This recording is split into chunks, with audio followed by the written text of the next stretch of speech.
ઠાકરેજીએ મહારાષ્ટ્રમાં પોતાની તૂટેલી ખુરશી બચાવવા માટે, પોતાની સત્તા મેળવવા માટે જે પ્રાંતવાદની રાજનીતિ ચાલુ કરી છે, જે ભાષાવાદની રાજનીતિ ચાલુ કરી છે, જે દેશ તોડવાની રાજનીતિ ચાલુ કરી છે ને એ ભાન ભૂલ્યા છે. એને સરદાર વલ્લભભાઈ પટેલનું અપમાન કર્યું, એને મોરારજી દેસાઈનું અપમાન કર્યું. આ અપમાન માત્ર કોઈ પ્રાંતના વ્યક્તિઓનું નથી, આ અપમાન પૂરા દેશનું છે.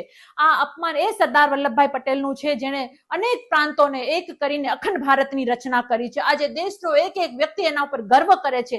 ત્યારે રાજ ઠાકરેજીને શરમ આવી જોઈએ અને એને જે પોતાની દેશ વિરોધી માનસિકતા અને ભાગલા કરોની જે માનસિકતા દેશ સામે ખુલ્લી મૂકી છે એનાથી દેશની જનતા ચોક્કસ એનો જવાબ આપશે. અને મારે ખાસ આશાને એટલું કહેવાનું છે કે જે ભાજપ સરદાર વલ્લભભાઈ પટેલના નામે શ્રેય લે છે, જે ભાજપ સરદાર વલ્લભભાઈ પટેલની વિશાળ પ્રતિમાને ગુજરાતમાં લોકાર્પણ કરી રહ્યું છે, આજે એ ભાજપ મોઢામાં મગ ભરીને બેઠું છે. મારે ગુજરાતના મુખ્યમંત્રી ભૂપેન્દ્રભાઈને પણ કહેવાનું છે અને પૂર્વ અધ્યક્ષ CR પાટીલને પણ કહેવાનું છે કે તમે લોકો જે સરદાર વલ્લભભાઈ પટેલના નામે રાજનીતિ કરો છો, આજે આટલું મોટું મહારાષ્ટ્રમાં પણ તમારી સરકાર છે.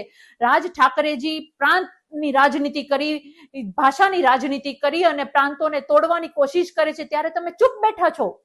મારે અહીંયા કેવું છે કે તમારે લોકોએ FIR કરવી જોઈએ અને રાજ ઠાકરેને જેલ હવાલે કરવા જોઈએ.